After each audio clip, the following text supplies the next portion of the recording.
So this is question number 39 from the same SBT इलेक्ट्रोस्टैट्स। एक बार pause करके सवाल पढ़ लो। अब मैं सवाल एक्सप्लेन करता हूँ कि बेसिकली एक आपको सर्कुलर आर्क दी हुई है ना, एक प्लेटफॉर्म है ना, और उसमें O जो है वो सेंटर है, और सेंटर से नीचे ऐसे आपने एक बॉल रखी है, और उसके पास उसको टच करती हुई एक और बॉल थी, और दोनों पे मिला के टोटल चार्ज आपने जो है मान लीजिए 2Q दिया है, मान लीजिए 2Q चार्ज दिया है। वो कह रहा charge Q is given to ball A, तो ठीक है Q दिया है, और वो दो बॉल्स में A और B में बट गया है when they are in contact. तो A के पास कितना बचा Q/2, और चूंकि B के पास भी एक Q/2 चार्ज आ जाएगा तो B A से दूर भागेगी, और A से दूर भागते हुए B कहीं यहाँ स्टैब्लिश होगी। क्यों? इलेक्ट्रोस्टैटिक रिपल्शन की वजह से। और B पे भी चार्ज कितना आ गया है Q/2। आपने सवाल पढ़ा होगा। और जब भी इक्विलिब्रियम में है तो वो सेंटर से कितना एंगल डिविएट हो जाती है? थीटा। ये थीटा दिया हुआ है। अब आपसे कह रहा है कि ऐसे में बताइए Q की वैल्यू क्या होगी in terms of all the other variables, जहां पे each ball has a mass m, वो भी दिया गया है। तो देखो, अगर B को इक्विलिब्रियम में लाना है तो B को mg नीचे लगेगा, mg नीचे लगेगा, नॉर्मल ऐसे लगेगा किधर? Towards the O, towards the centre, क्योंकि ये सर्कुलर आर्क वाला सरफेस है ना। और A से B पे एक इलेक्ट्रोस्टैटिक रिपल्शन भी तो आएगा F। B से A पे भी जाएगा, लेकिन अभी हम B के लिए इक्विलिब्रियम कंडीशन जनरेट कर रहे हैं। तो A ने B को कितना इलेक्ट्रोस्टैटिक रिपल्शन लगाया? मान लीजिए F। ठीक। अब ये जो B को O से जोड़ने वाली लाइन है, इसको फिलहाल मैं R मान लेता हूं। बेसिकली ये रेडियल लाइन है ना।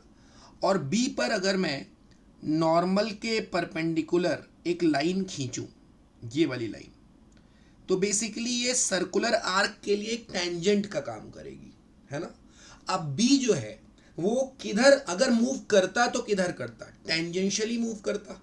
तो मैं टेंजेंशियली B पर फोर्स बराबर करने वाला हूं। ठीक। रेडियली तो वो नीचे आ भी नहीं सकता है। क्यों नहीं आ सकता?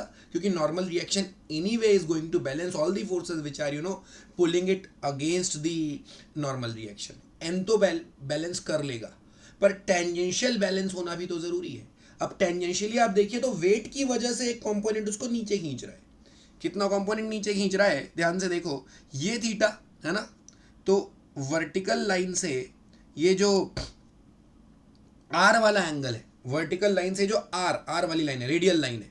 mg को देखो, mg वर्टिकल है और ये आर रेडियल लाइन है, ये एंगल भी थीटा होगा।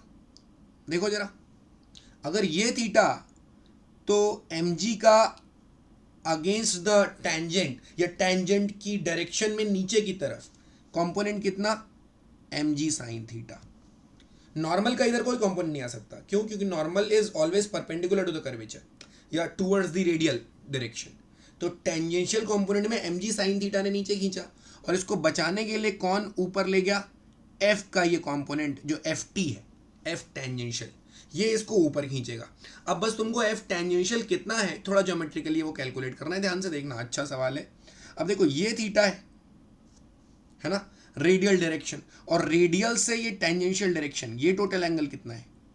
ये एंगल है सर 90 डिग्रीज। ठीक। अब आप ध्यान से देखिए, मैं आपको थोड़ा सा या देख, ये वाली जो लाइन है, अब देख ये एंगल कितना, ये एंगल देखो, ये और ये लाइन, ये दोनों लाइन, ये दोनों रेडियल लाइन है। तो रेडियस के बराबर अगर ये ट्रायंगल में दो साइड्स हो गई तो ये एंगल और ये एंगल बराबर हो जाएगा। और ऑलरेडी एक एंगल थीटा दिया है, तो दोनों 90 माइनस थीटा और 90 माइनस थीटा हो जाएंगे इस ट्रायंगल में। ठीक। अब अगर ये 90 माइनस थीटा, तो ध्यान से देखो ये एंगल भी कितना? 90 माइनस थीटा, एक मिनट, 90 माइनस थीटा बाई 2 हो जाएंगे बेटा। 90 माइनस थीटा नहीं, 90 माइनस थीटा बाई 2। जोड़ो अब जरा, ऊपर वाले ट्रायंगल में theta plus 90 minus theta by 2 plus 90 minus theta by 2, क्या बना? ये बना 180, और यही चाहिए था ट्रायंगल के तीनों एंगल्स का सम। हाँ, तो ये 90 माइनस थीटा बाई 2 हो जाएगा। तो इसके सामने वाला ये भी कितना हो जाएगा? 90 minus theta by 2, not 90 minus theta. अब देख ध्यान से, तो एफ जो इलेक्ट्रोस्टैटिक रिपल्शन वाला फोर्स है और जो रेडियल डायरेक्शन है, इसके बीच का एंगल कितना हो गया 90 माइनस थीटा बाई 2। तो फिर एफ का टेंजेंशियल डायरेक्शन की तरफ कंपोनेंट कितना आएगा, F sine 90 minus theta by 2, right, which is same as F cos theta by 2। तो अल्टीमेटली इक्विलिब्रियम की कंडीशन अब ये लगेगी कि F cos theta by 2 must be balanced by M G sine theta. सीधी बात, क्या क्या बोल रहा मैं, F cos theta by 2 must be balanced by M G sine theta. Sine theta को यहीं पे मैं 2 sine theta by 2 into cos theta by 2 लिख लेता हूँ। क्या फ़ायदा हुआ sir, cos theta by 2 cos theta by 2 उड़ गया। अब एफ की वैल्यू रखनी पड़ेगी, तो देखो एफ है के और दोनों ए और बी पे चार्जेस कितने थे, capital Q by 2 capital Q by 2, तो के into capital Q square by 4, Q1 Q2 हो गया ना, डिवाइडेड बाई ए बी की डिस्टेंस। आप ध्यान से देखिए तो ये O, ये B और ये A और ये R और ये भी R और ये टोटल एंगल थीटा, तो यहाँ से परपेंडिकुलर डालेंगे तो ये थीटा बाई 2, ये थीटा बाई 2, तो R का इधर कंपोनेंट कितना आएगा, R साइन थीटा बाई 2, और इस R का इधर कंपोनेंट कितना आएगा, R साइन थीटा बाई 2। तो ए बी की टोटल डिस्टेंस कितनी हो जाएगी, 2R साइन थीटा बाई 2 का whole square, k into Q square by 4 divided by 2R into sine theta by 2 का whole square, that comes out to be mg into 2 sine theta by 2। असल में इसी equation को solve करके capital Q की value निकालनी है। थोड़ा आप इसको मैं थोड़ा सॉल्व करके बता देता हूँ, आप फर्दर कंटिन्यू कर लीजिए और एक बार ज़रूर कैलकुलेशन चेक वापस से कर लीजिएगा आप खुद से, बट कॉन्सेप्चुअली जो मैंने बताया फंड एकदम सही है। आप एक बार इसको बैलेंस आउट करेंगे तो k की जगह आप 1/4 पाई एप्सिलॉन नॉट रख सकते हैं into Q square by 4 divided by 4R square sine square theta by 2 is equal to M G into 2 sine theta by 2। तो उधर मल्टीप्लाई होगा साइन स्क्वायर थीटा बाई 2 तो बन जाएगा साइन क्यूब थीटा बाई 2, ठीक। उधर इधर नीचे क्या हो गया 4 इंटू 4 और एक और 4 और उधर 2, तो यानी 128, तो क्यू स्क्वायर की वैल्यू बनी 128। फिर नीचे आर स्क्वायर था, आर स्क्वायर आ जाएगा।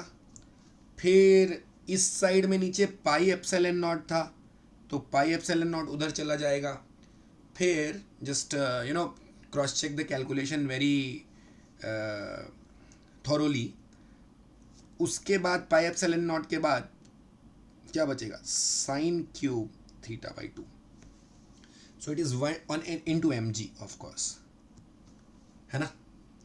तो ये हो गया तुम्हारा क्या, Q इज इक्वल टू 8 बाहर ले लो, R बाहर ले लो, एक साइन थीटा बाई 2 बाहर ले लो, रूट के अंदर बचेगा 8 बाहर लोगे तो 64, 2 इंटू एक साइन क्यूब, एक साइन थीटा बाई 2 बच जाएगा, साइन स्क्वायर थीटा बाई 2 का साइन थीटा बाई 2 बाहर आ गया तो एक साइन थीटा बाई 2 बच जाएगा, इंटू एक एम जी बच जाएगा और एक पाई एप्सिलॉन नॉट बच जाएगा।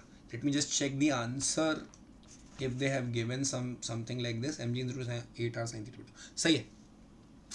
This is the answer which they are given in the answer key. So this q is equal to 8r sin theta by 2 into under root of 2 sin theta by 2 into mg pi epsilon naught. That is the charge given to the ball A जो आधा आधा divide हुआ था और फिर दोनों balls दूर गई थी और थीटा पे एक इक्विलिब्रियम मेंटेन हुआ था। All the best for your examination.